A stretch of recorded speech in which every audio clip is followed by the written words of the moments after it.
എന്താടാ നിന്റെ മുഖം എന്താ വല്ലാതിരിക്കുന്നത്? ഏയ് ഒന്നുമില്ലമ്മേ.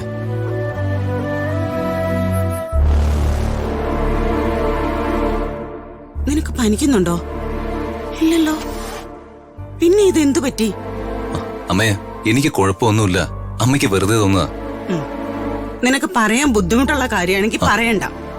അമ്മേ, നിന്റെ മുഖത്തൊരു പ്രസാദം ഇല്ലാത്തതിന്റെ പിന്നില് എന്തോ കാരണമുണ്ടെന്ന് എനിക്ക് മനസ്സിലായി. നിന്റെ മുഖം ഒന്ന് മാറിയാ എനിക്കറിയാം. എന്തു പറ്റി രാധമ്മേ? അറിയില്ല മോളെ, ഇവന്റെ മുഖം വല്ലാതിരിക്കുക. ചോദിച്ചിട്ടാണേ എന്താന്നോട്ട് പറയുന്നുമില്ല. അതെന്താന്ന് എനിക്കറിയാം.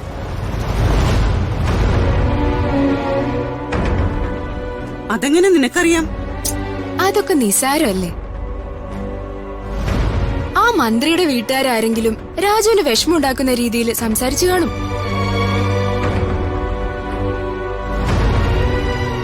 എന്റെ പൊന്ന് രാജു, ഞാൻ എത്ര തവണ പറഞ്ഞതാ അവരുടെ വീട്ടിലെ ജോലി മതിയാക്കാൻ.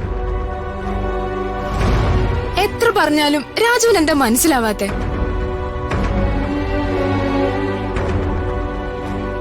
രാജുവിന് എന്റെ അച്ഛന്റെ ചിട്ടി കമ്പനി ബിസിനസ് ഒക്കെ പോരെ?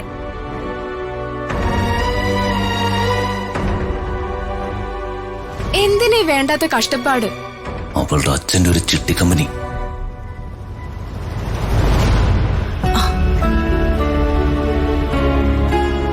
എന്റെ രാധമ്മേ, രാധമ്മയെങ്കിലും രാജുവിനൊന്ന് പറഞ്ഞ് മനസ്സിലാക്ക്.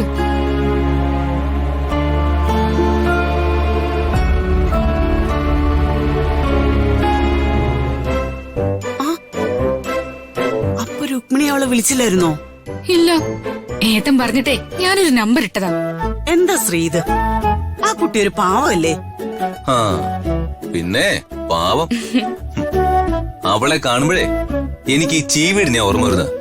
ഒരു കാര്യമില്ലാതെ വെറുതെ നിന്ന് ചെലച്ചോണ്ടിരിക്കും. ഇപ്പൊ നിന്റെ വിഷമമൊക്കെ പോയോ?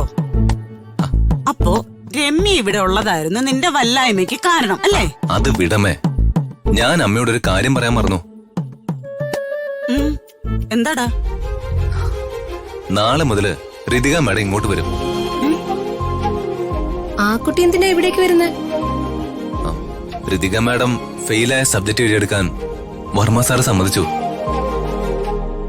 മാഡത്തിന് ട്യൂഷൻ എടുത്തു കൊടുത്ത് എക്സാം എഴുതിച്ച് ജയിപ്പിക്കേണ്ടത് എന്റെ ഉത്തരവാദിത്ത. അതുകൊണ്ട് നാളെ മുതൽ ഋതിക മാഡം എന്നും ഇവിടേക്ക് വരും. അവിടെ കൊട്ടാരം പോലത്തെ ഒരു വീടും അത്രയും സൗകര്യങ്ങളുണ്ടായിട്ടും ആ കുട്ടിയെ സൗകര്യങ്ങൾ തീരെയില്ലാത്ത നമ്മുടെ വീട്ടിലേക്ക് കൊണ്ടുവരുന്നത് ശരിയാണോ മോനെ? മനസ്സിന്റെ തൃപ്തിയല്ലമേ ഏറ്റവും വലുത്. മാഡത്തിന് സ്വസ്ഥമായിട്ടിരുന്ന് പഠിക്കാൻ നമ്മുടെ ഈ ചെറിയ വീടാണ് ഉചിതം. എന്നാലും അത് ശരിയാവോടാ? വർമ്മ സാറിന്റെ ഔട്ട് ഹൗസിലോ മറ്റെവിടേക്കെങ്കിലും പോകുന്നതല്ലേ നല്ലത്? ഋതിക മാഡം ആദ്യമായിട്ട് നമ്മുടെ വീട്ടിലേക്ക് വന്നപ്പോ മാഡത്തിന്റെ സന്തോഷം അമ്മ കണ്ടതല്ലേ? നമ്മുടെ വീട്ടിലേക്ക് മാഡം വന്ന മാഡത്തിനത് സന്തോഷവും സമാധാനവും ഉണ്ടാവും.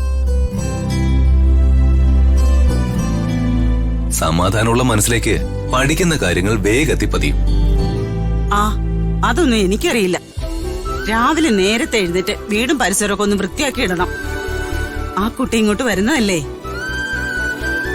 എന്നാ പിന്നെ നീ പോയി കുളിച്ചിട്ട് വാ, ഞാൻ ആഹാരം എടുത്തു വെക്കാം. ശരി. എഴുത. അയ്യോ, 20 ലക്ഷം. കുറച്ച് പണമായിരുന്നെങ്കിൽ ഞാൻ തന്നെ സഹായിക്കായിരുന്നു.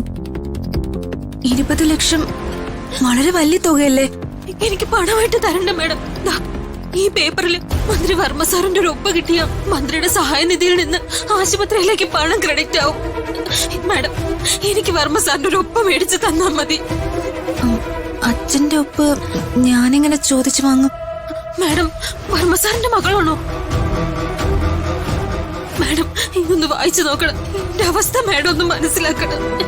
ഞങ്ങള് തീരെ പാവങ്ങളാ. അച്ഛന്റെ ജീവൻ രക്ഷിക്കാനുള്ള അവസാനത്തെ വഴിയായത്. മന്ത്രിയുടെ മകളല്ലേ മാഡം? മാഡം പറഞ്ഞ മന്ത്രി കേൾക്കാതിരിക്കില്ല. മാഡത്തിന്റെ ഒരു വാക്കില മാഡത്തിന്റെ കയ്യിലാ. ഇപ്പൊ എന്റെ അച്ഛന്റെ ജീവൻ എന്റെ കൈ വിടരുത് മാഡം.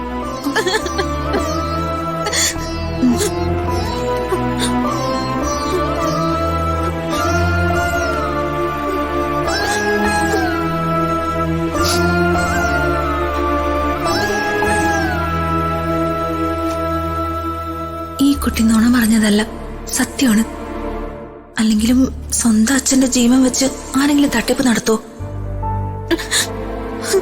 ഈ കുട്ടിയുടെ സ്ഥാനത്ത് ഞാനായിരുന്നെങ്കിലോ ഇവളെ സഹായിക്കണം. കുട്ടി പേടിക്കണ്ട, കുട്ടിയുടെ അച്ഛന് ഒന്നും സംഭവിക്കില്ല. ഒപ്പ് ഞാൻ വാങ്ങിച്ചു തരാം. സത്യമാണോ മാഡം? കുട്ടി ഇവിടെ നിൽക്ക്, ഞാൻ അച്ഛന്റെ ഒപ്പുമായിട്ട് വരാം.